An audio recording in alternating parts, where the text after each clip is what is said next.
Good morning. Good morning. Welcome or welcome back to Bookeemonsters. My name is PK. It is Wednesday, June the 19th, and we are here to look at new releases being set into the wild this week. Each day of the week, we look at a different genre, and on Wednesdays, we look at romance. On Mondays, it's cozy mysteries. On Tuesdays, it's mysteries and thrillers. And Thursdays is fantasy and science fiction. Friday is Freeform Friday, and we look at whatever we want to look at. And today is romance. It is love. It is relationships. Quick announcements. It is Wednesday. I don't do sprints on Wednesday nights. We do have them tomorrow night at 6 p.m. Mountain Time, 8 p.m. Eastern. I have a tickle in my nose. Elena said, Good morning. Good morning, Elena. And how am I? I'm doing pretty good. It's still early, but I am very optimistic always. And you are great. Awesome. You woke up early? I always wake up early. I'm happy that I saw you yesterday during the reading sprint. I'm happy I saw you too. I am so grateful that you are able to spend time with us. And Cajun said, Morning. I have today off, so I get to join. Hey, Elena. Well, I'm glad you're able to. Yay. It's still early. You could have slept in. I would have understood. Alrighty, let us jump into the romances.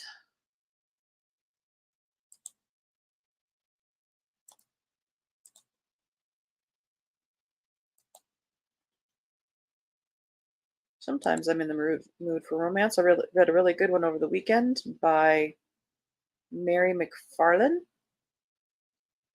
called Just Last Night. It was very good, but also dealt with grief. So it wasn't fluffy. This one is All Roads Lead to Rome by Sabrina Fidel. When the daughter of a diplomat fake dates a Scottish celebrity in Italy, she soon finds herself living her own Roman holiday until the feelings get real and the paparazzi's knives come out. This might be interesting in an audiobook if the person can do Scottish accents. Introverted, slightly anxious Astoria Story Harriet knows everything about Rome. Her mother's her mom's an attorney here, and the two of them are living la dolce vita, at least until Story's off to college in the fall. When the, but when Story is in the wrong gelato shop at the right time, she's swept up in a fake dating scheme with Scottish heartthrob Luca Kinnaird to protect his relationship with a pop princess. There's something in it for her too. Luca promises to help fund a scholarship in her dad's memory. Soon she's showing Luca the best cafes, sightseeing at the Mouth of Truth, and picnicking at the ruins of the Abbey of Santa Maria del Piano. Stories, travel guide skills are 10 out of 10, but what she knows about being a celebrity or having feelings for one, zero. Pretending to be Luca's guide, then his girlfriend gets the paparazzi's attention, and what's true and what's fake gets blurry as their different worlds crash together. Blah, blah, blah. Sophisticated, hot, rich, and with the most charming accent ever, Luca is full of surprises, and maybe too is Story's perfectly planned future. It's a fairy tale romance in the Eternal City. Will it have a fairy tale ending? I bet so.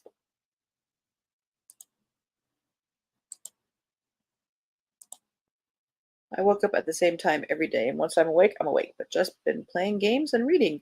May take a nap later, though. That sounds like an excellent plan. I am also a morning person. On weekends, I might sleep in an hour, but I like those early mornings. But naps are lovely too. One Star Romance by Laura Henkin.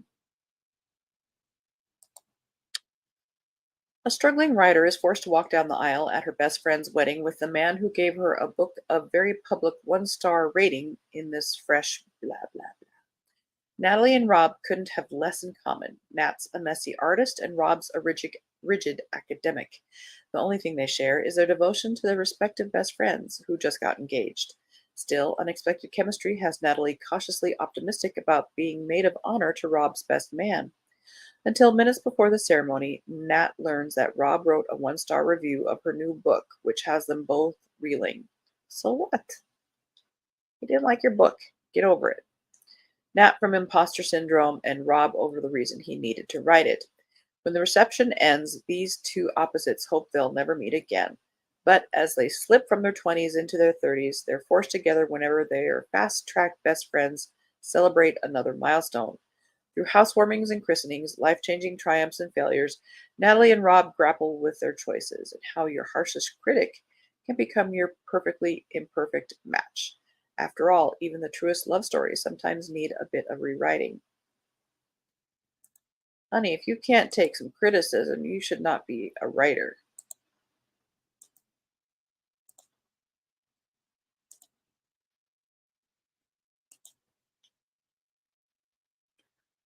Right where we left off by Jen Devon. Temperance Jean Madigan and Duncan Brady, does he not get a middle name too? Have never gotten it right. After one radiant secret summer together when they were 18, they've been on again, off again ever since. Now, despite red hot chemistry and TJ's closeness with Duncan's family, they are virtually strangers, only capable of adversarial banter, awkward small talk, and the occasional messy hookup. When a wedding at the Brady's vineyard lands TJ there for the summer, their mutual avoidance strategies prove impossible. The last thing TJ wants to be is to be under those angsty, heated glances Duncan thinks he hides.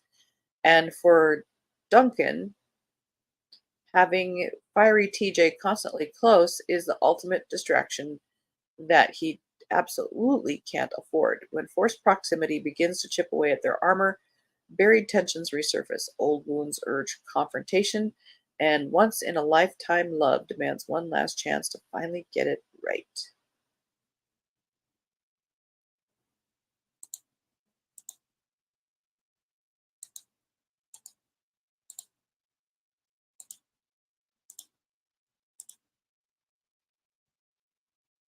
The Art of Catching Feelings. Needs coffee. By Alicia Thompson. A professional baseball player and his heckler prove that true love is worth going to bat for. You knew they were going to do that kind of metaphor analogy. Daphne Brink doesn't follow baseball, but watching America's Snooze Fest certainly beats sitting at home in the days after she signs her divorce papers. After one too many ballpark beers, she heckles Carolina Battery player Chris Kepler, who quickly proves there might actually be a little crying in baseball. Horrified, Daphne reaches out to Chris on social media to apologize, but forgets to identify herself as his heckler in her message. Chris doesn't usually respond to random fans on social media, but he's grieving and fragile after an emotionally turbulent few months. When a DM from Ducky catches his eye, he impulsively messages back. Ducky is sweet, funny, and seems to understand him in a way no one else does. Daphne isn't sure how much longer she can keep lying to Chris, especially as she starts working with the team in real life and their feelings for each other deepen.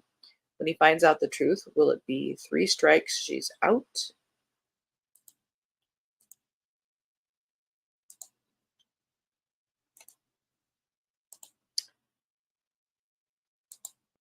The Calculation of You and Me by Serena Kaler. The calculus nerd enlists her surly classmates' help to win back her ex-boyfriend, but when sparks start to fly, she realizes there's no algorithm for falling in love. Marlo Meadows understands a lot of things. She understands that calculus isn't overwhelmingly beautiful to everyone and that it typically kills the mood when you're trying to talk Python coding over beer pong. She understands that people were surprised when Golden Boy Josh asked her out, and she went from weird math-obsessed Marlo to half of their school's couples goals. Unfortunately, Marlo was the one surprised when Josh dumped her because he'd prefer a girlfriend who's more romantic, one with emotional depth. But Marlo has never failed anything in her life, and she isn't about to start now. When she's paired with Ashton Hayes for an English project, his black clothing and moody eyeliner cause a bit of a systems overload, and the dissonant sounds of his rock band make her brain itch. But when she discovers Ash's hidden stash of love songs, Marlo makes a desperate deal to unleash her inner romantic heroine. If Ash will agree to help her write some love letters to win back Josh, she'll calculate the perfect data and analytics formula to make Ash's band go viral. As the semester heats up with yearning love notes, a syllabus of romantic novels, and late nights spent with a boy who escapes any box her brain tries to put him in, Marlowe tries to question if there's really a set solution to love. Could a girl who's never met a problem she can't solve have gotten the math so massively wrong? Why, yes, yes, she could. And that was the book I was talking about. Sorry. I'm off my game this morning.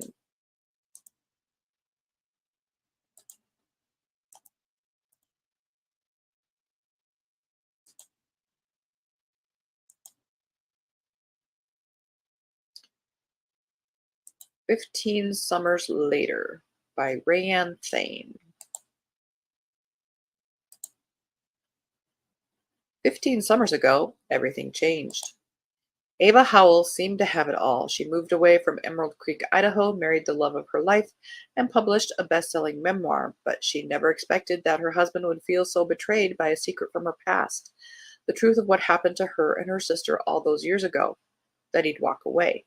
Now Ava is back home and trying to move on with the only person who can truly understand. Following years of healing, Madison Howell is finally happy. After college, she built a no-kill shelter where she works with animals every day, and she's in love with the town veterinarian, Dr. Luke Gentry.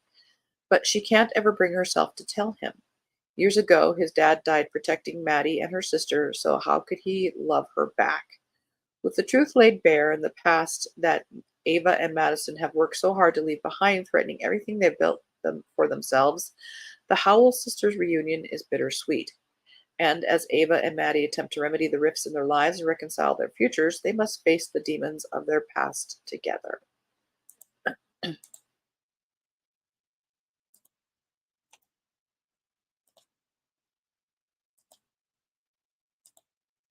All our tomorrows. Looks like there's an heirs theme here. When Chase Stone's estranged father dies, leaving his multi-billion dollar business to his children, no one is more surprised than Chase. Growing up outside of the high stakes world filled with human vultures, Chase and his sister Alex are less than enthusiastic about stepping into their father's shoes. That is, until they learn of a half brother they didn't know existed and must find to share their inheritance with.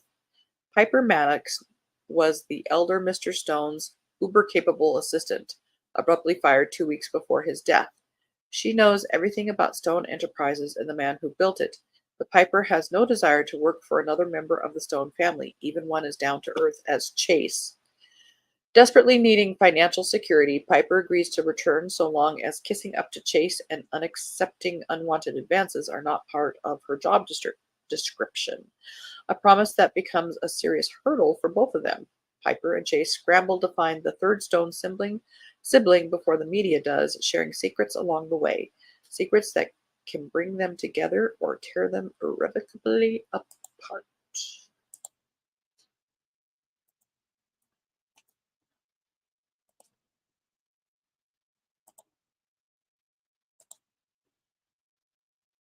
Her part to play. Let's take a look at the Kindle. Yeah. This is by Jenny Erlingson. Desperate for extra income after her mother's passing, Ad- Adani accepts a last-minute job as a makeup artist for a movie filming in her small Alabama hometown. She's working to save her parents' legacy and help her brother, but the money hardly to face worth having to face the actor who got her fired from her last job in Hollywood. John Pope has made his share of mistakes over the years, but after turning his life over to God and enduring a messy breakup, he's ready to start rebuilding his career. Imagine his surprise when the woman called in to cover for his usual makeup artist is a quiet but feisty newcomer on the set, and definitely not a fan. Sparks of tension and could that be attraction? Fly between them, but Adani hates the spotlight, and John's scheming manager has bigger plans for him than to end up with the humble makeup girl from the small town south. Can these star-crossed lovers find their way to happiness, or will the bright lights of Hollywood blind their eyes to what's right in front of them? And this is a debut author. Good for her.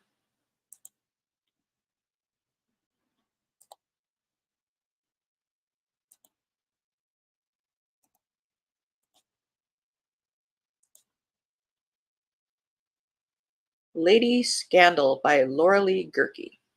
Second in the Scandal at the Savoy series. Victorian. Delia Stratham is an unconventional woman. While other ladies learned proper decorum at finishing school, she composed naughty limericks and admired the gardener's muscular legs. So naturally, when she's widowed for the third time, she does the unthinkable. She gets a job.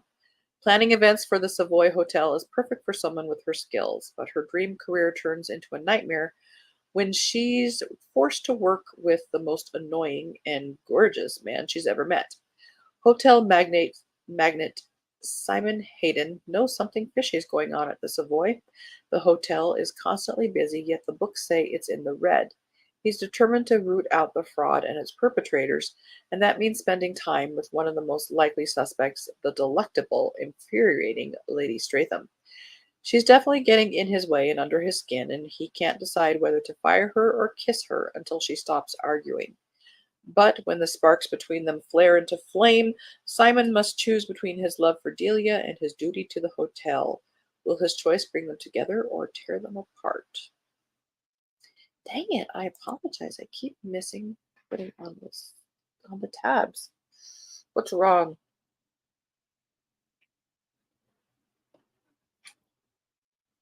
Other than a week off would be great. I know. How would I keep myself in books? And I don't buy lottery tickets often. Love Unwritten by Lauren Asher, second in the Lakefront Billionaires. Raphael. Ellie Sinclair is a hopeless romantic who writes love songs. I'm a struggling workaholic who could inspire 100 breakup albums. On paper, we have nothing in common except for my son. For 8 months, I avoid her until our summer trip.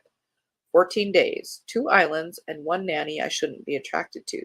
Spending time with Ellie is expected, but enjoying her company, this isn't part of our travel plans.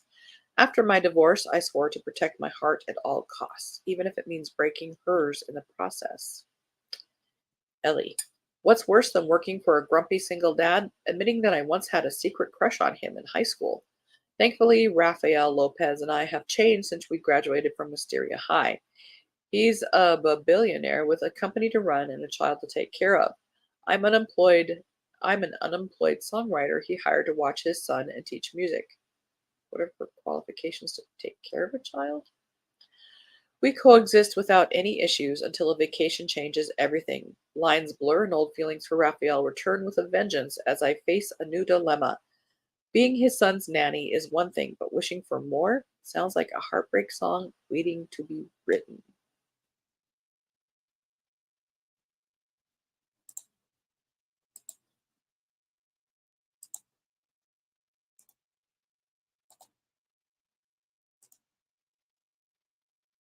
One Night Stand Ever After by Amanda Hewson.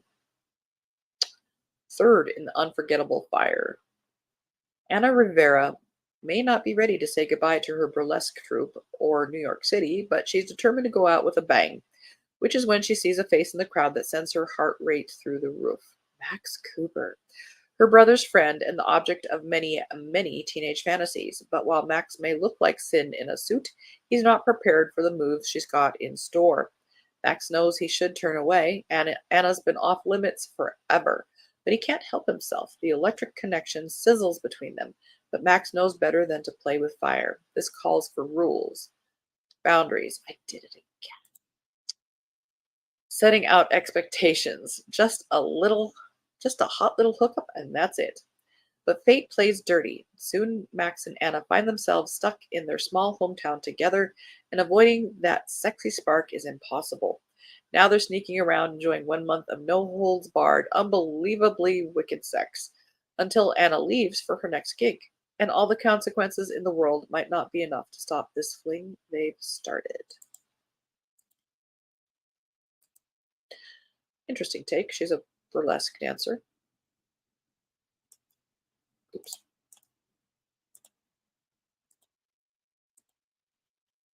Rocky Mountain Journey by Misty M. Beller, third in the Sisters of the Rockies. Faith, that's a pretty cover. Faith Collins embarks on a perilous journey through the untamed wilderness of the Rocky Mountains in search of the pagan Blackfoot woman who once saved her father's life. Masquerading as a man, she follows a group of trappers who may be able to lead her to the place the woman is hiding, but keeping Faith's identity a secret proves more difficult than she imagined.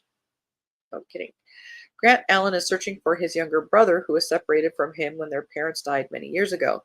After receiving word that his brother went west to the Rockies, he joins a band of trappers, hoping they can lead him to his brother's location. Soon, Grant realizes there's a woman hiding among the men, and he's determined to find out her identity, what she's hiding, and how he can keep her safe in this country of wild animals and even wilder men.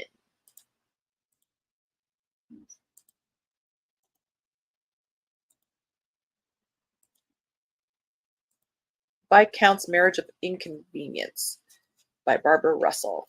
Fourth in the Victorian Outcasts. England, 1882. Keith, a servant in a rich house, feels nothing but gratitude for the Sharp family. They rescue him from a miserable life and welcome him into their home, and Miss Violente Sharp teaches him how to read. She's so kind and pretty that he can't help but fall for her. But when Keith learns that Mr. Sharp is part of an anarchist organization planning to blow up a politician's house and kill people, he doesn't hesitate to warn the police, ready to pay the consequences. Violante's life goes from riches to rags after the police kill her father and storm Sharp Manor. Discovering her beloved papa was an anarchist breaks her heart. If only Keith had talked to her instead of going to the police. Good thing she doesn't want to see him again. She has lived on the streets for years, stealing wallets and watches. Keith instead made a fortune and was even granted a title. Not recognizing him, she steals his pocket watch in the street. He catches her, but instead of calling the police, he offers her a marriage proposal. He needs a wife to secure a deal with a strict Italian count who won't do business with bachelors. She has nothing to lose, but does she want to pretend to be the wife of the man who ruined her family? I think she will overcome that obstacle. We'll quickly do a next one, this last one, even though the bell rang. Hearts on Thin Ice by Katie Kennedy. A pro hockey player falls for an interior designer.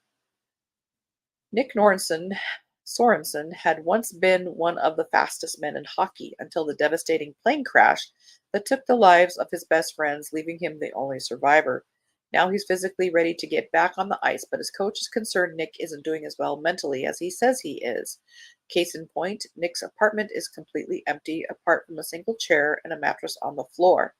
To prove he's fine, really, Nick hires Alyssa Compton, an up-and-coming interior designer, to decorate his space. Alyssa's thrilled at the chance to prove herself to her demanding boss. With job security at last, maybe she can finally put down roots and create a home for herself too. But Nick turns out to be infuriating, stubborn, and impossible to work with, and just when Alyssa decides to throw in the towel on the whole thing, Nick shows up for her in a way she never could have expected. The icy path ahead of these two lost souls may be slippery and cracking, but when it comes to love, sometimes all you need is someone on your team. All right. That is it for romance this week. As best as I could find. It's a pretty cover. Yeah, some of those were pretty.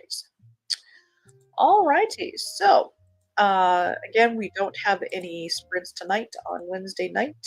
We do have them tomorrow night at 6 p.m. Mountain Time, 8 p.m. Eastern. And tomorrow's morning show, we'll be looking at fantasy and science fiction. And then on Friday morning, we'll be looking at more historical mysteries for the Midsummer Mist Readathon. Have a good day. You too. Enjoy your day off. Hope the traffic isn't too bad. Ugh, going to work isn't bad because I go to work early. Like I leave pretty much right after I get done here. But it's the going home. Going home at 5 o'clock sucks. But thank you. Oh, hope you guys have a good rest of your day reading good books. And as the banner says here, don't be a bookworm, be a bookie monster. Nom nom nom. Have a good day. God bless.